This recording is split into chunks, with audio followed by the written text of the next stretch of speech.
sort of herby, spicy things I got because I went through a space where I was doing recipes.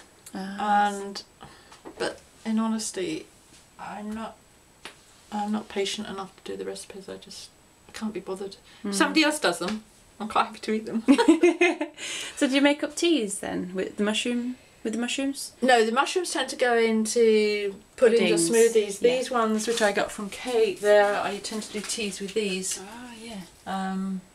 And sometimes when I do then I'll put things like Ruth's elixir and acai and things like that. And then what I also do come autumn is I usually go really high on the vitamin C, which is like amla fruit, schizandra, camu, and obviously not the hemp.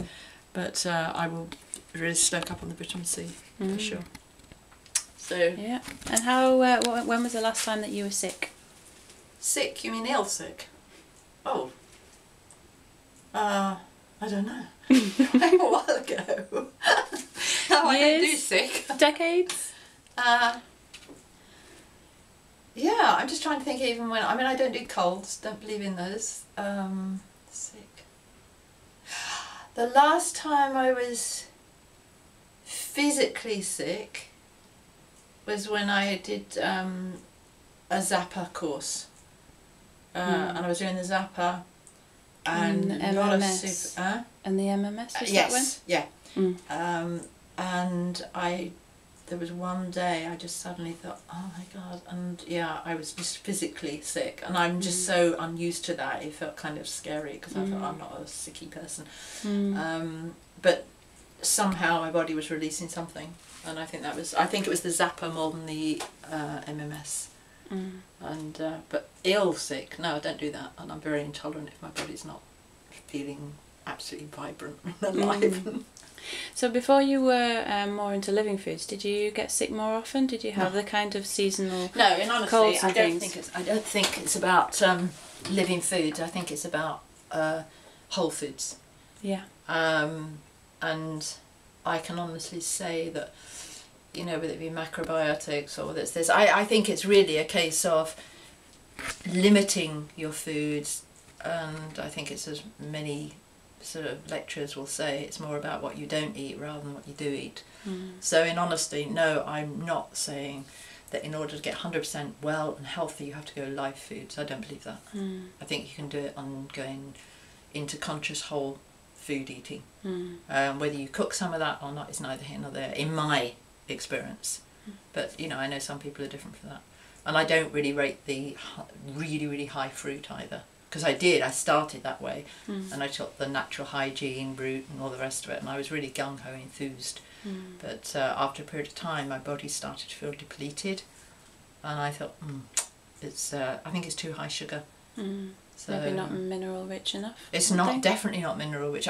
I wasn't grounded enough. I was too flaky, you know. I was too spacey, and yeah, definitely. And I think a lot of the let's call them traditional foods from different regions, because I can't stand this superfood terminology. Ancient foods, maybe. Yeah, ancient foods, and we're absolutely blessed to be able to have the choice of these different foods, you know. And they, for me, they're quite grounding. Opens up the whole hara energy, and it aligns the energy centers. I think I was too spacey on the high fruit. I felt brilliant for about 2 years. I felt really brilliant, and then all of a sudden it was woo, I went right down. Wow.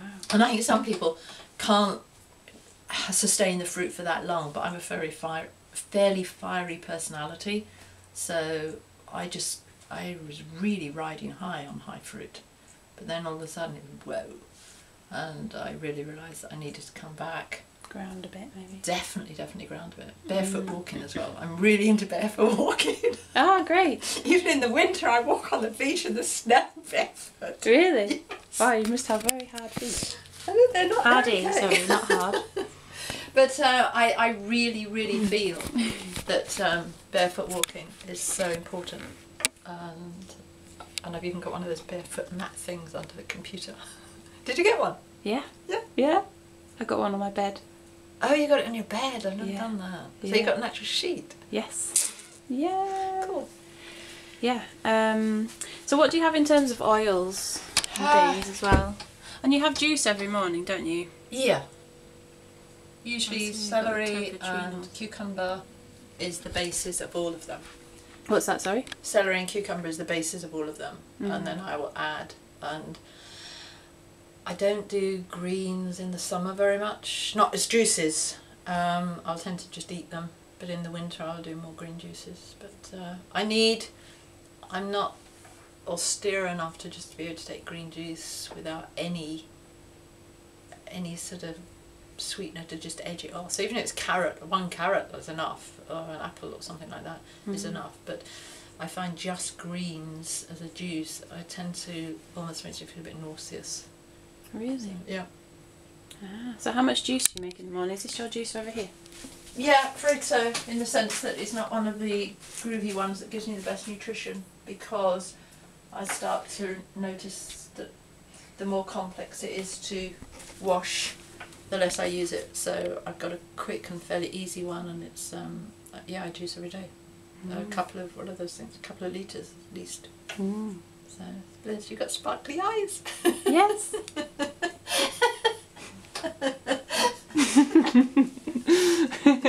And you just noticed there's a light catching them. Brilliant. Okay, thank you very much, Ruth. Your lovely kitchen.